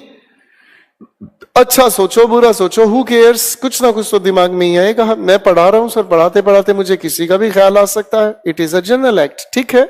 लेकिन अगर हम इसी चीज को स्पेसिफिक सेंस में जोड़ने की कोशिश करें, तो हम मेंशन करते हैं इसे कॉन्टिन्यूअस टेंस में। कॉन्टिन्यूअस टेंस में जैसे ही हम लोग इसे जोड़ने की कोशिश करते हैं, तो इसका इशारा थोड़ा सा बदल जाता है। और इशारा किस तरफ चला जाता है? प्लानिंग। आप जब किसी खास पॉइंट ऑफ व्यू से कोई चीज सोचते हैं, तो खास तरीके से किसी चीज के बारे में सोचने का मतलब ये समझ आता है कि आप उस चीज को लेकर कुछ प्लान कर रहे हैं। फाइन। जैसे अगर मैं हिंदी में एक सेंटेंस कहता हूं कि भारत सरकार सोच रही है कि बेरोजगारी को किस तरीके से खत्म किया जाए, तो वो सोचने का मतलब जनरल नहीं है, एक्चुअल में उनका एक प्लानिंग कमीशन है, नीति आयोग है, व्हाटएवर, वो उस चीज की तरफ सोल्यूशन निकालने पर काम लग रही है। अगर मैं कहता हूं कि सर सोचता हूं कि कुछ नया काम शुरू करूं, तो दिस इज अबाउट माई सोचना नहीं, this is about my planning. Fine, question 1 पर आए। आपने कहा आई think I am thinking of you. भैया आप किसी को लेकर प्लानिंग थोड़ी कर रहे हो, नहीं सर, आप सिर्फ जनरल एक्ट बता रहे हो सोचने का। Thank you. I think I am thinking that you are right, ये भी एक जनरल सेंस है, हम प्लानिंग नहीं कर रहे हैं। जनरल सेंस आप सोचते हैं, सोचने में कोई बुराई नहीं भाई। आई think I am thinking of meeting you, यहां पर शायद आप किसी इंसान से मिलने की प्लानिंग कर रहे हैं। कई बार आप प्लानिंग करते हैं, समझ तो गए होगे आप लोग, हैं संडे आ रहा है, ठीक है, तो ये हुआ आई am thinking of meeting you. अगली बात अगर हम करें, the manager thinks is thinking of a new branch. मुझे लगता है सभी दोस्तों ने सही आंसर मार्क कर दिया। तो इसका मतलब क्या हुआ, आप प्लान कर रहे हैं, क्या प्लान कर रहे हैं कि हम लोग एक नई ब्रांच की प्लानिंग कर रहे हैं, मींस सोच रहे हैं। एक बार इन्हें फटाफट से देख लीजिए, फिर चलते हैं आगे।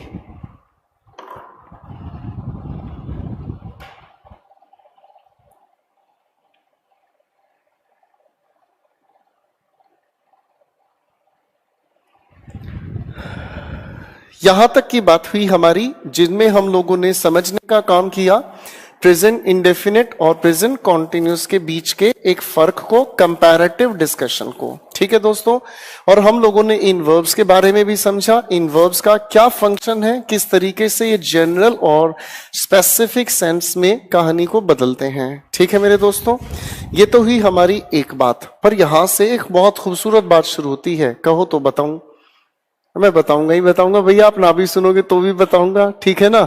चलिए पहले मैं 2-3 चीजें क्लियर करना चाहूंगा, उसके बाद इस मोहब्बत भरी बात को मैं आपको बताना चाहूंगा। सबसे पहली बात तो मेरे और आपके बीच में जुड़ने की एक कड़ी मैं बता देता हूं। आप लोगों के लिए मैं बहुत सारे एफर्ट्स लगा रहा हूं, और वो एफर्ट्स कहां कहां लगे हुए बड़े ध्यान से समझें। सबसे पहली बात तो आप लोग मेरे कई सारे कंटेंट्स को एक्सेस कर सकते हैं बच्चों। टेलीग्राम चैनल आप लोगों के लिए एक मेरा चलता है, उसका नाम है इंग्लिश विद गोपाल वर्मा। ये एक टेलीग्राम चैनल है। टेलीग्राम एक व्हाट्सएप की तरीके से ही चलने वाला सोशल मैसेंजर, आपके पास एक ऐप है, आप इसे डाउनलोड करें, व्हाट्सएप की तरह प्रोफाइल बनेगी और आप उस पर English with Gopal Verma link search करें, या फिर आप इसे गूगल भी कर सकते हैं, ठीक है। गूगल पर आप सिंपल गोपाल वर्मा सर लिखो, सारी कथा आ जाएगी, ठीक है। इवन न्यूज़पेपर में भी मेरे आर्टिकल्स आ रहे हैं, वो भी आप चाहें तो देख सकते हैं, कोई बड़ी बात नहीं। बच्चों ये एक ऐसा ऑथेंटिक प्लेटफॉर्म है जहां पर आपको दुनिया भर का वोकैबुलरी मिलेगा, ठीक है बच्चों। कई सारे बच्चे मुझे पर्सनली भी रिक्वेस्ट कर रहे हैं, सर जो आपने पीडीएफ अपलोड की है उसे भी सोल्व करवा दो। देखो बच्चों, मुझे जानकारी है कहाँ कौन सी चीज करानी है, बिल्कुल टेंशन मत लें, दिल खुश रखें, टेंशन फ्री होके मेरे साथ चले, मजा आएगा।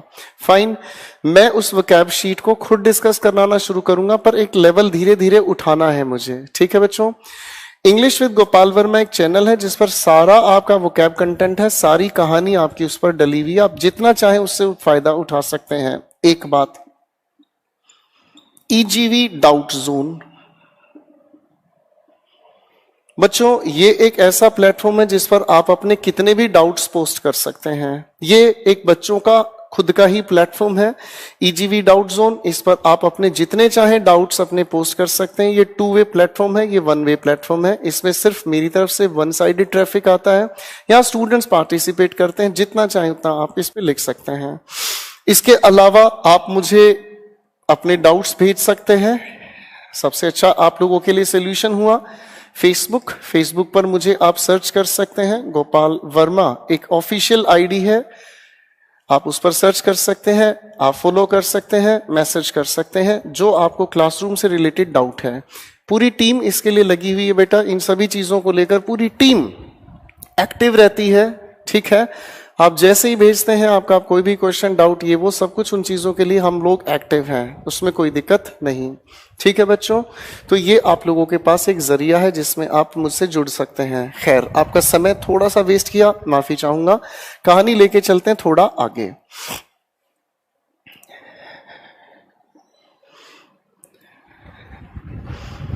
हम लोगों ने ये जो चीज समझी, ये तो थी हमारी प्रेजेंट इंडेफिनिट और कॉन्टिन्यूस के बारे में। अब यहां से एक कहानी और जुड़ती है, उससे भी ध्यान से समझें।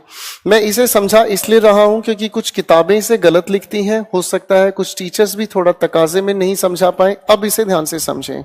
मैंने एक छोटा सा आपके सामने नाम लिखा दोस्तों, पढ़कर सुनाना। मैंने क्या लिखा? शाबाश, इंग्लिश। अरे रे रे, तो विजिबल ही नहीं, गुस्सा हो जाओगे आप, मिटा देता हूं। मैंने क्या लिखा जनाब, जरा पढ़कर सुनाना। शाबाश। अब ये चीज मैं इसलिए बता रहा हूं क्योंकि कई जगह गलत बताया जाता है, बड़ा दुख होता है। इंफॉर्मेशन करेक्ट हो जरूरी है। जब हम इस इंग्लिश की बात करते हैं तो इंग्लिश बेसिकली, अच्छा बच्चों बताते चले जाओ फटाफट से, ये क्या हुई? इंग्लिश अपने आप में एक लैंग्वेज है। क्या है? लैंग्वेज है। हम इस लैंग्वेज के बेसिकली दो रूप समझने की कोशिश करते हैं। एक रूप हुआ, इसे अगर हम समझने का काम करें, फॉर्मल, बोलकर सुनाना जरा। और दूसरे रूप की अगर हम बात करें तो इसे हम कहते हैं इनफॉर्मल, बोलकर सुनाना जरा। शाबाश। अब लैंग्वेज के दो रूप हुए, एक हमने कहा फॉर्मल, एक हमने कहा इनफॉर्मल। दोनों के फर्क थोड़ा सा समझ लो ताकि नियम आप खुद ही समझना शुरू कर दो। लैंग्वेज का एक रूप हमने कहा फॉर्मल, एक हमने कहा इनफॉर्मल। ठीक है, जब फॉर्मल की हम बात करते हैं तो फॉर्मल का मतलब हमें समझ आता है, सबसे पहले हमें फॉर्मल का मतलब समझ आता है, ये भाषा का वो रूप है जिसे हम क्या कहते हैं? रिटन, लिखित भाषा का रूप। अगर इसकी हम बात करते हैं तो इसे हम कहते हैं दोस्तों स्पोकन, भाषा का बोला हुआ रूप। ठीक। फिर दूसरी बात आती है, जब भी हम फॉर्मल लैंग्वेज की बात करते हैं तो इसके अंदर हम हमेशा यूज करते हैं कंप्लीट सेंटेंस। क्या यूज करते हैं? Complete sentence. अगर हम इसकी बात करते हैं तो इसके अंदर हम काम चलाते हैं वर्ड से, हो सकता है फ्रेज से, या फिर अगर हम कहें तो इनकम्प्लीट सेंटेंस। क्या लिखा मैंने, देखो ध्यान से, इनकम्प्लीट सेंटेंस, यानी कि सेंटेंस अपने आप में कंप्लीट इंफॉर्मेशन नहीं, कभी कभी इनकम्प्लीट इंफॉर्मेशन कन्वे करते हैं। फॉर्मल लैंग्वेज की अगर एस्पेक्ट की हम बात करते हैं तो फॉर्मल के अंदर अगर हम बात करें तो ग्रामर, इसके अंदर अगर हम कहें तो ग्रामर ओरिएंटेड, इसमें आप व्याकरण बिल्कुल सटीक यूज करते हैं। जबकि इनफॉर्मल की अगर हम बात करें तो इसके अंदर नॉन ग्रामेटिकल यूज कहा जाता है। जब हम इसकी बात करते हैं तो नॉन ग्रामेटिकल यूज कहा जाता है। हम इसमें भाषा का वो रूप यूज करते हैं जिसमें ग्रामर का स्टैंडर्ड नहीं होता, पर हम काम चला लेते हैं। यहां तक बात समझ आई? बोलो हाँ। अगर हम इस फॉर्मल की बात करते हैं तो फॉर्मल के अंदर सबसे पहले रिटन, दूसरी बात कंप्लीट सेंटेंस, एक कहा ग्रामर ओरिएंटेड, और जो सबसे ज्यादा इंपॉर्टेंट होती है उसे हम कहते हैं स्पेसिफिक मीनिंग। क्या लिखा मैंने? Specific meaning. आप जो कहते हैं सामने वाला वही समझता है, लेकिन अगर हम बात करें इस इनफॉर्मल की तो इसे हम कहते हैं एम्बिगुअस। बोलकर सुना दो जरा, एम्बिगुअस मीनिंग। अब इस एम्बिगुअस को थोड़ा ध्यान से समझना। एम्बी का अगर हम बात करें तो एम्बी का मतलब होता है बच्चों बोथ। क्या कहा? एम्बी का मतलब हुआ बोथ। जैसे अगर मैं कहना चाहूं एम्बी डेक्स्ट्रस, जो दोनों हाथों में एक्सपर्ट होता है यूज करने में। मैंने कहा Aamby valent, Aamby both valent side, जो बोथ साइड्स एक जैसी ही हूं। अरे हाँ है ना। मैंने कहा एम्बीवर्ट, जो इंट्रोवर्ट और एक्सट्रोवर्ट का मिडल पाथ, दोनों तरीके का बिहेवियर मेंटेन करता है। ठीक है, अब ये हुए हमारे छोटे छोटे पॉइंट। मैंने इनको क्यों बताया है, इनको ध्यान से समझने का काम करें। लैंग्वेज में जो भी नियम या जो कहानी कथा हम समझेंगे वो सारी फॉर्मल कैटेगरी से है। किससे है दोस्तों? वो सारी कथा फॉर्मल कैटेगरी से है। लेकिन हमारे एग्जामिनेशन में कभी कभी इनफॉर्मल से, लैंग्वेज के इनफॉर्मल एस्पेक्ट से भी कभी कभी सवाल पूछ लिए जाते हैं। कैसे पूछे जाते हैं, इस बात को थोड़ा ध्यान से सुने। इनफॉर्मल एस्पेक्ट से सवाल कैसे बनते हैं, ध्यान से समझें। सबसे पहला क्वेश्चन आता है जिसे हम कहते हैं कमेंट्री। जरा देखो ध्यान से मैंने क्या लिखा कमेंट्री। आप कभी कभी क्या आपका शौक है, क्रिकेट तो देखते ही हैं आप। जब क्रिकेट देखते हैं तो क्रिकेट में कमेंट्री वगैरह चलती रहती है, हाँ या ना। जैसे आप अगर क्रिकेट कमेंट्री को देखें ध्यान से तो कोई भी एक बैट्समैन बैटिंग के लिए तैयार है, सामने से बॉल ड्रॉप की जाती है, जैसे ही बॉल आती है सर बैट्समैन आगे बढ़कर एक हिट करता है, और जैसे ही वो हिट करता है तो आपकी जो बॉल है वो हवा में उड़ते हुए जा रही होती है, बाउंड्री क्रॉस करती है।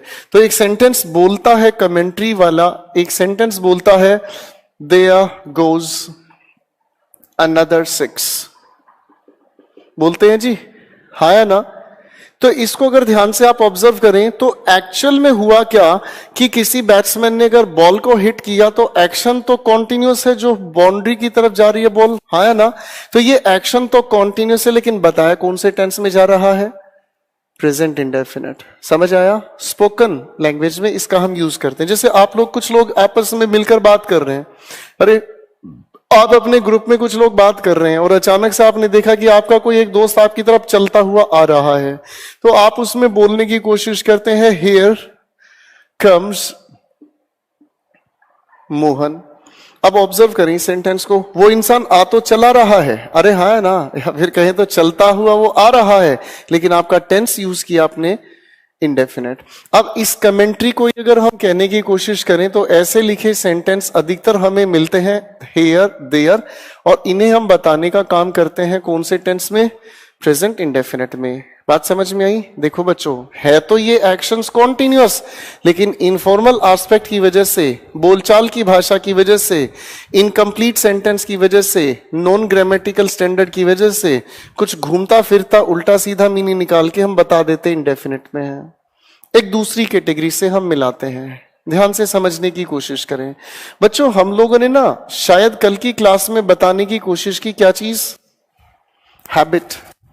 हैबिट को ही हम शायद बताते हैं रूटीन एक्शन। अरे हाँ है ना, एक एग्जाम्पल को लेकर चल लेते हैं। मैंने आपके सामने एक एग्जाम्पल लिखा, ही ऑलवेज कम्स लेट। इस बात को ध्यान से पढ़ें और समझ के बताएं। आपने कहा ही ऑलवेज कम्स लेट, इसका मतलब ये उस इंसान की हैबिट है या फिर रूटीन एक्शन है। अरे हाँ है ना, हैबिट या रूटीन एक्शन को हम प्रेजेंट इंडेफिनिट में बताते हैं। दूसरे तरीके से समझे, आज क्लास शुरू हुई, वो इंसान लेट आया, कल क्लास शुरू हुई थी, वो इंसान लेट आया, और हैबिट रूटीन है तो कल क्लास होगी तब भी वो इंसान लेट आया, हाँ या ना।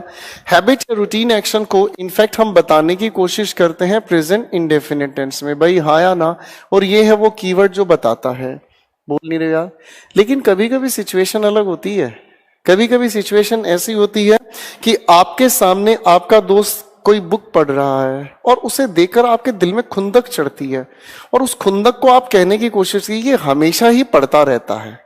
कभी बोलते हैं आप, आपके मुंह से निकलता है ये हमेशा ही पढ़ता रहता है। इस पॉइंट ऑफ व्यू को ध्यान से समझें तो आपका सेंटेंस में इस तरह की बात आती है, he is always coming late. अब अगर हम ध्यान से समझने का काम करें, है तो ये हमारा वो कीवर्ड जो बताता है हैबिट क्या चीज, ठीक है। लेकिन अगर इस हैबिट के लिखे हुए कीवर्ड्स को अगर हम लोग यूज करने की कोशिश करें कौन से टेंस में बच्चों, प्रेजेंट कॉन्टिन्यूअस टेंस में, तो आप इससे एक्सप्रेस करने की कोशिश करते हैं एंगर। एंगर नहीं तो हो सकता है आप रिलीज करते हैं अपनी फ्रस्ट्रेशन।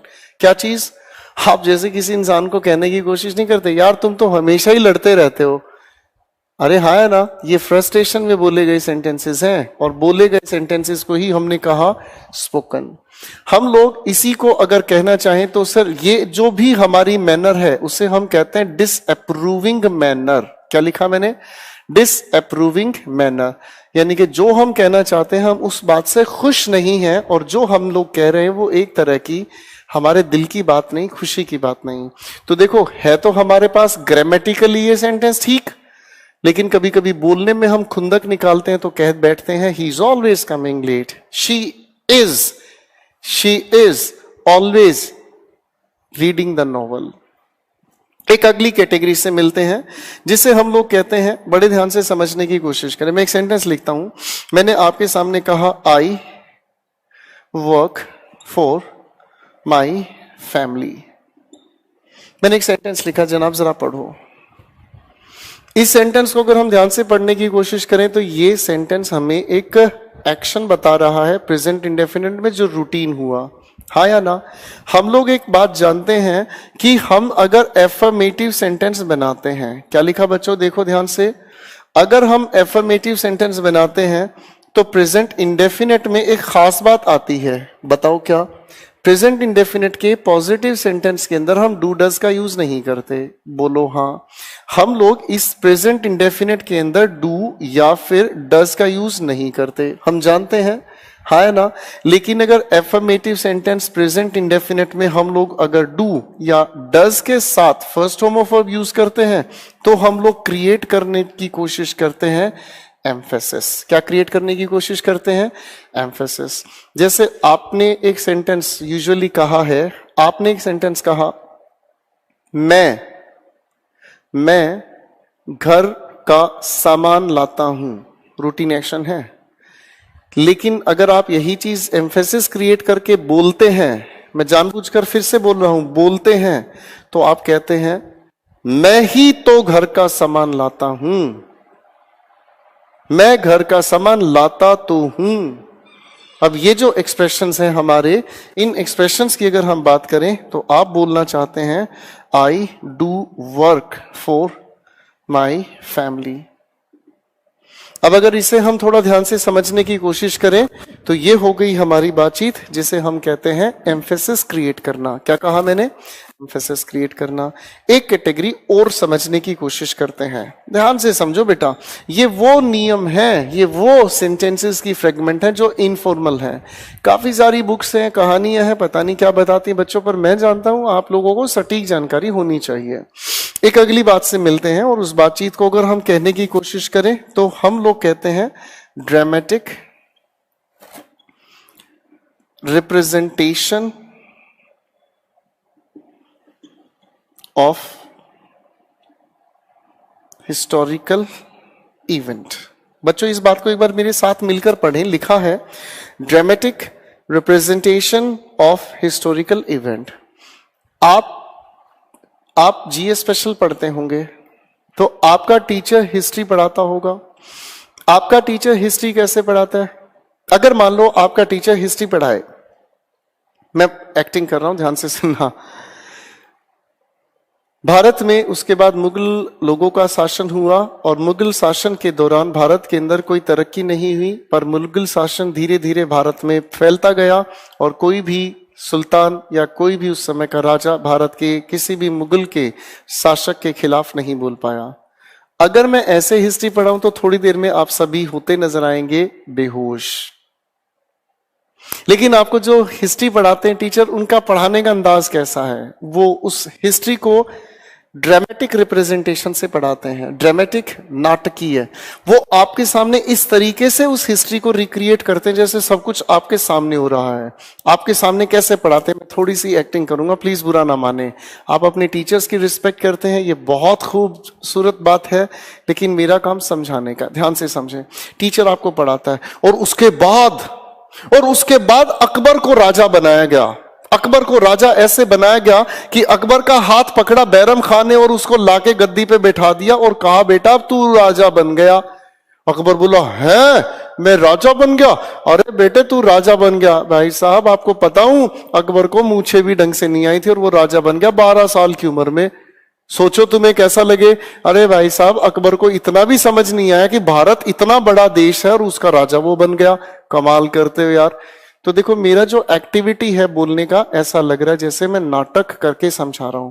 और जब हम हिस्ट्री पढ़ाते हैं तो पढ़ाने के लिए स्पोकन भाषा का यूज करते हैं। इसीलिए हिस्टोरिकल इवेंट को बताने के लिए हम लोग टेंस की बात करते हैं तो हम यूज करते हैं प्रेजेंट इंडेफिनिट। ठीक है जी, मैं एग्जाम्पल लिखता हूं। अकबर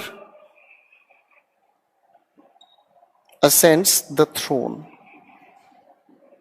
तो ये जो सेंटेंसेस हैं बेसिकली, इनको अगर हम समझने का काम करें तो ये वो सेंटेंसेस हैं, ये वो प्रेजेंटेशंस हैं जिनको एक बार मेरे साथ मिलकर रिवाइज करो फटाफट से। इंग्लिश अपने आप में क्या हुआ? शाबाश। लैंग्वेज दो हिस्से बांटे, एक हमने कहा फॉर्मल भाषा का रूप, written, complete sentence, grammar oriented, और इसका मीनिंग हमेशा सटीक होता है, जो आप कहते हैं सामने वाला वही समझता है। दूसरी बात अगर हम समझे तो ये हुई हमारी इनफॉर्मल बोलचाल की भाषा। हम एक शब्द से सेंटेंस का काम चलाते हैं। जैसे आप किसी भी दोस्त से मिलते हैं और उससे मिलते वक्त पूरा सेंटेंस नहीं बोलते, एक शब्द से काम चला लेते हैं। चलें, चलती है क्या?